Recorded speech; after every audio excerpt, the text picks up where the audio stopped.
City. Hey, Jake, how are you? Salt Lake Jake. Salt Lake Jake. Welcome to Salt Lake Jake's Take. I am Salt Lake Jake. I'm here with my guys, Peter and Brennan. What's up, fellas? What's up, Jake? That was an ugly win. Jake. Hey, man, I got a ton of thoughts on it, bro. But, man, I was stressing for like 3.5 hours. You know, my wife was walking in and out of the basement. I told her to get out.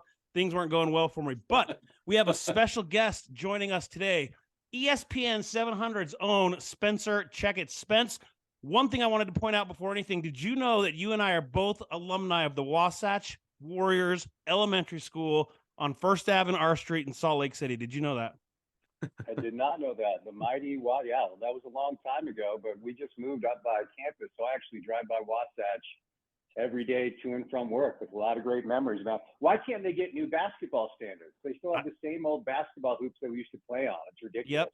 Same ones we used to run. You'd walk under South Temple in that tunnel and you go run those courts. That's You're right. They need to update those. But Spence, let me just start with the question right out the gate.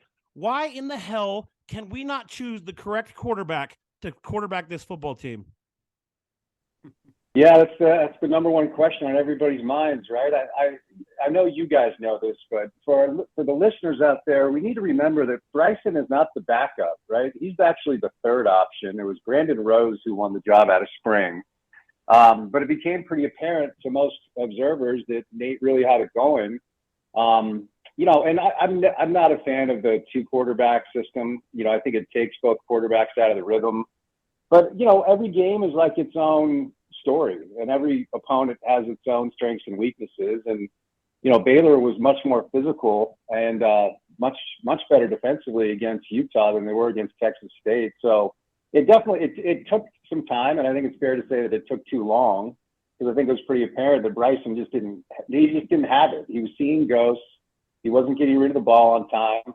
I thought the O-line was fine. You know, I know the O-line took some criticism from fans during the game, but Bryson just needs to make a quick decision and sling it. But the bottom line is we need Cam back. We need Cam back before league play. I mean, I'm sure you guys saw the AP today. There are 8 Pac-12 teams ranked in the top 25. The league's going to be a gauntlet, Crazy. man. We need Cam back.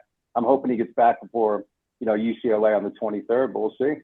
Yeah, definitely. We definitely need Cam back. Obviously, that's a huge thing. But one thing I wanted to point out is last week, our Baylor guest who joined us to preview the show, I think he made a good point with Texas State. The reason Baylor struggled so much with Texas State is because they were an air raid, sling it, kind of get to the edge of speed type of offense that just caught them off guard. Whereas we were really trying to grind it out and move it on the ground. And our quarterback was just not functioning at not only a high level, at any level, really. His QBR was 9. That's right. Single-digit QBR. Probably one of the worst performances I've ever seen out of a quarterback. And that's saying something, going through those early Pac-12 days with John Hayes and all those days. Like, it was embarrassing in my opinion. But and I love Witt. I think he's one of the greatest coaches in the country. He's the best coach we've ever had. Well, I mean, Urban Meyer, obviously. But, like, Witt's our lifer. But when it comes to quarterbacks, there's something in his brain that just can't take a risk on somebody that seems to be a little loose with the ball. You look at the decision made with Charlie Brewer over Cam Rising. Hindsight, that was ridiculous.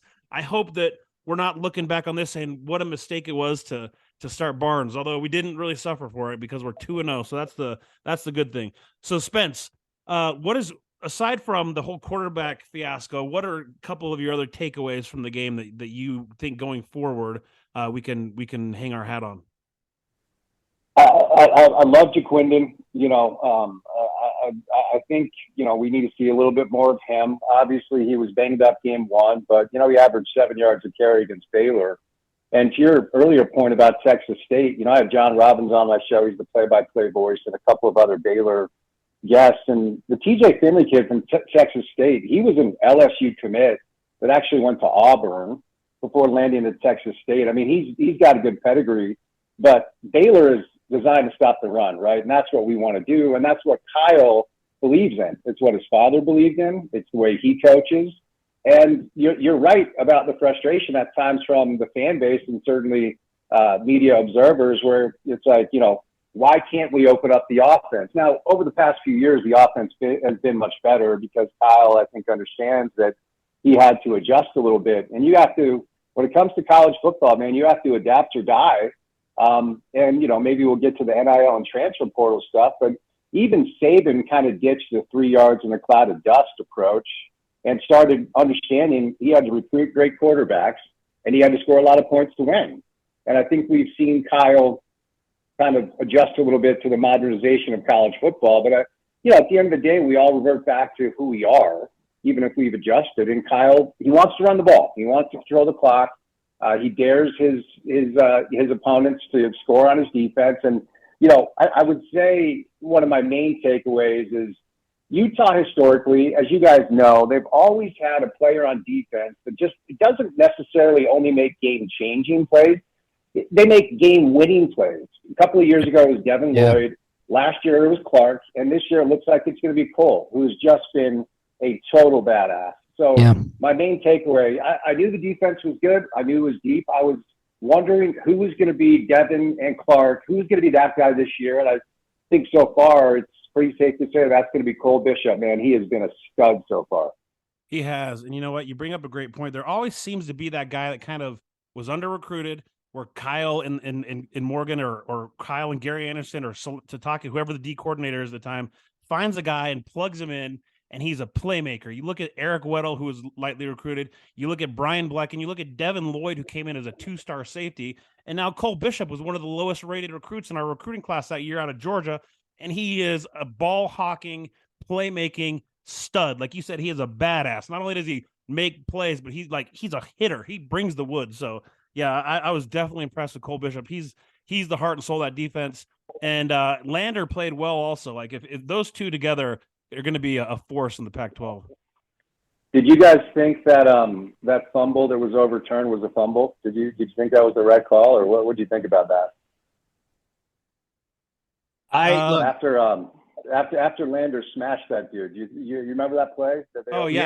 Yes.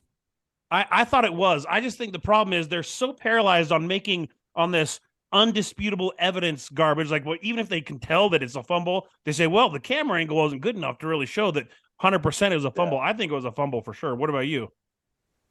It was a bang play. It could have gone either way. The reason why I was disappointed with the overturn is what they tell us is it has to be undisputable. The call on the field, the replay has to be undisputable evidence for it to be overturned, and I didn't think that it was. Right. So because they called it a turnover on the field, I think it should have stood. That's my opinion on it for sure. To me, the controversial call was that field goal that Baylor supposedly made, and making the rounds. Mm-hmm. I was watching on TV. I was like, dude, that's not in. No good. And then they're like, same reaction. Good. I had the same reaction. Yep, absolutely. Not only that, if you look at the players on the field, the U players start celebrating, and the Baylor guys kind of hang their head. So even they thought that it wasn't good. There's 5 or 6 U players who started clapping and doing the no good sign, and all of a sudden the ref threw up the good. Okay, so as long as we're talking controversial subjects, what do you make of the quote-unquote non-call PI at the end? I know a lot of people are upset about it. Most of them happen to be BYU fans because they stake their life to the fact that they want Utah to fail. So what do you make of that? Because as I look at it, they were physical all game and they let stuff like that go. And so if you look at his hands, he wasn't really holding. He kind of grabbed a little bit, but in my opinion, it wasn't PI. What do you make of that non-call at the end? So if I was a Baylor fan, or if I was doing radio in Waco, I would be mad. But I personally, I don't want to see refs decide a game ever. Players miss plays, coaches miss coaching assignments, refs miss calls. It's part of a gig. These guys are better at their job than we ever give them credit for, because it's an easy thing to point to as to why your favorite team lost. So I get why Baylor fans are upset, but you can't make that call, because that would have decided the game. I'm more upset that the Utah secondary allowed the receiver to get behind them. It's like the one thing you can't do. It's just baffling me, Yeah, I couldn't believe that. It was shades of Bryce McCain against BYU in 2007, where it was 4th and 17, and BYU ended up winning that game. Yeah. I thought the very same thing. That's funny. It was very similar for sure. Luckily, we were able to pull this one out. One thing I wanted to talk about is we heard about. Oh, we're going to the Big 12. Every fan base is engaged. Every fan base is amazing. The Pac-12 fans suck, except every Big 12 fan base. I was not impressed with the Big 12 fan base. It looked like a half-empty stadium. And if you listened on TV, a good majority or a good portion of them anyway, were Ute fans. I don't know if it's because they lost before Texas State. I don't know if it's because 110 degrees or whatever it was, but I was not impressed with the Baylor atmosphere and fan base. I have a buddy who made the trip, and he told me that if it wasn't for the Baylor student section, Ute fans would have outnumbered the rest of the crowd almost 2-1. Wow. I wasn't there. I wasn't there, so I can't speak to it. There's Dave Aranda, who I like and respect a lot. He's got some heat on him. They've lost 6 straight games. And look, it was 5 degrees. I would not have gone. Give me my office with air conditioning where I can go downstairs and make a sandwich and not wait for 2 hours to go to the bathroom. But you're not wrong. There are plenty of camera angles on television that look like that place was empty. But, there are plenty of Stanford, and we could go down the list. Yeah. It's not a conference specific thing. It's a school specific thing. This whole Big 12 versus the Pac-12 stuff is so exhausting to me. It's not about, the conference can't get fans. It depends on your school. It depends on the opponent, and it depends on the day, Yeah. So you're not wrong. And like I said, my buddy said, if not for the Baylor student section, Ute fans would have outnumbered Baylor fans 2-1. That's pretty amazing. Well, just to kind of put a wrap on this game, once it was like a slog fest. It was just terrible, and then all of a sudden they made the change, and Nate was able to drive down the field 80 yards, 15 plays in 8 minutes, which included a nice mix of run and pass. He made a couple great reads. There was a crossing or a little, I can't remember the route that Mikey Matthews ran, but he looked off the defender to the right and then delivered it to Mikey Matthews across the middle for 15-yard first down gain.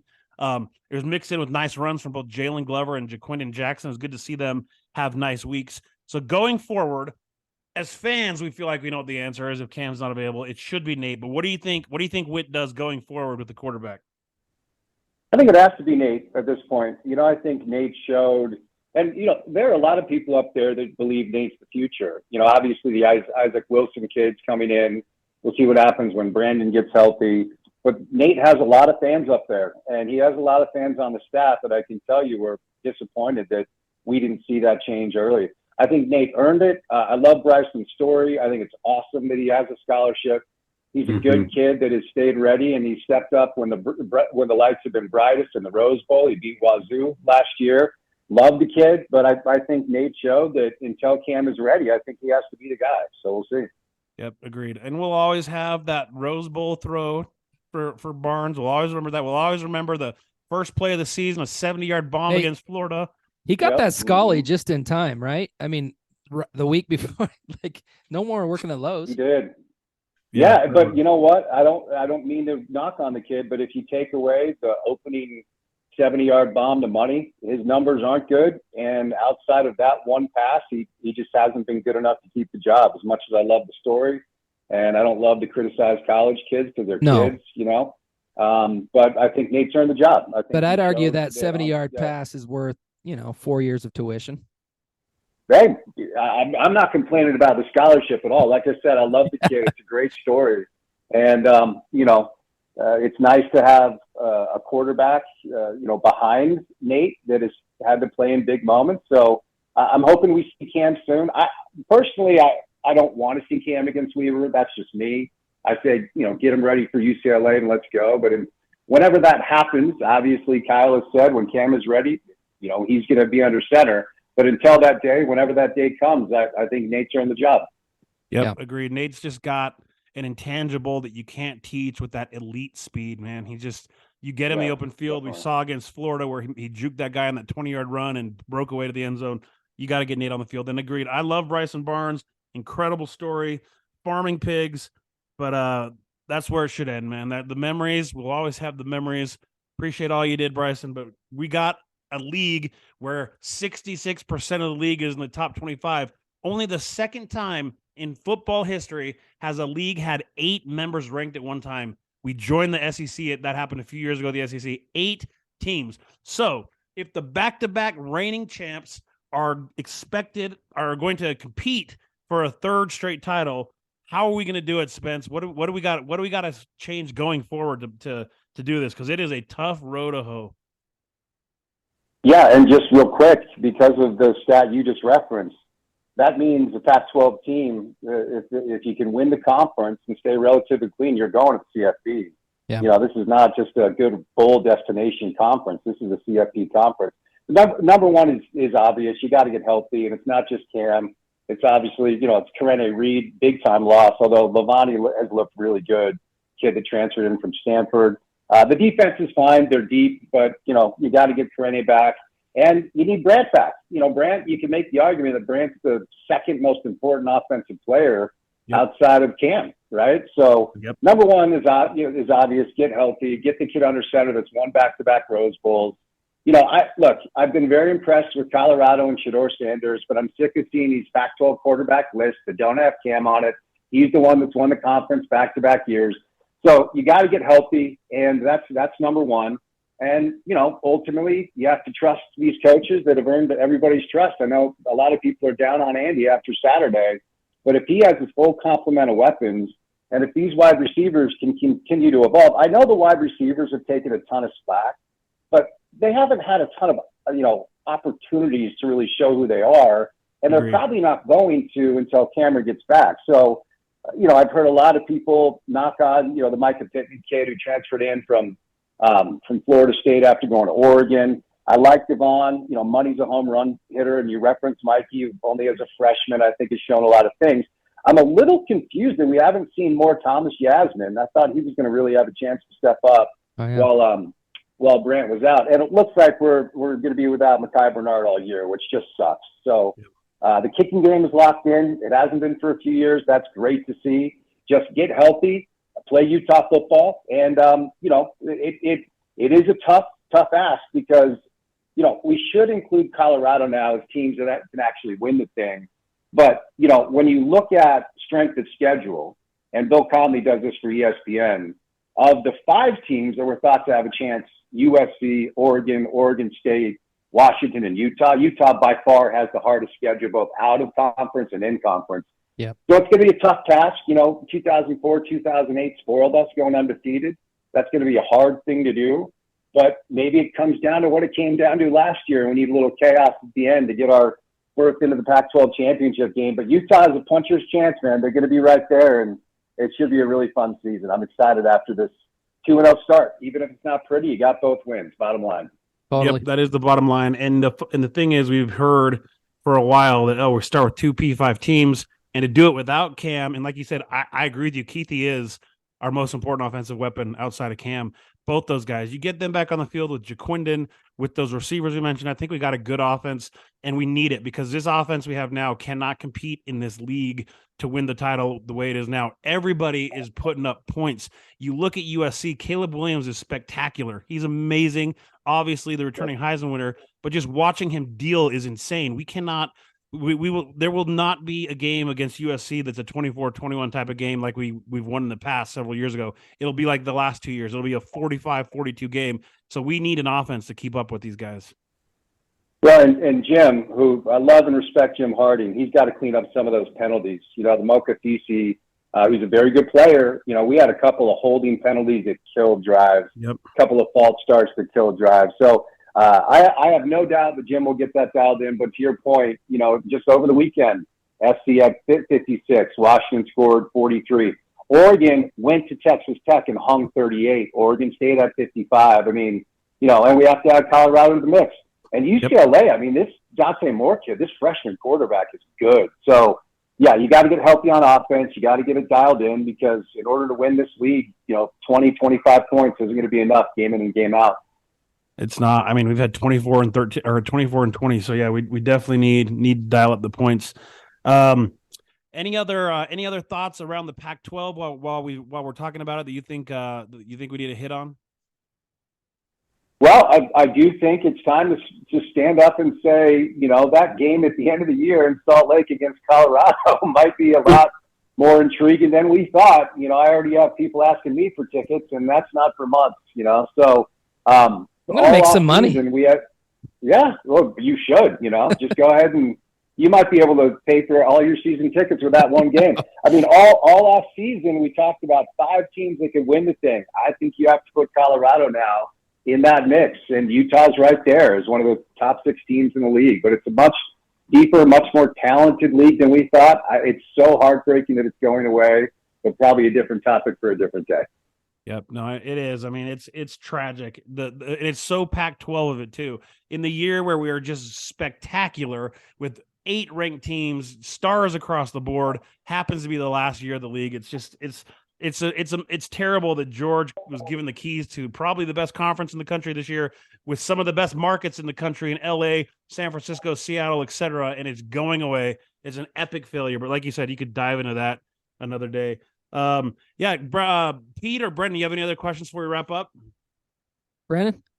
I was just going to say, thanks, Spence, for coming on. Can you talk to us a little bit about your process for just consuming all this information? I'm just so impressed with everything you know and everything you have going on. How do you prepare for, an afternoon? Oh, that's nice of you to say. Let me point out one thing real quick. Obviously, Texas and Oklahoma are leaving the Big 12. If you take those two off the table, the Big 12 has one school that's ranked. That's K-State. So Utah's going to roll into that conference as one of, if not the premier football programs. But, it's certainly a lot of reading, right? Like it's a lot of reading. It's a lot of just consumption. My rule is 1 hour of prep for every hour I'm on air. So that equates to about 4 hours of a combination of watching games, reading, and I've got my, legal yellow notepad next to me at all times. I take a lot of notes. There's a lot of science behind just writing things, not typing, right? Just writing things down in order to memorize them.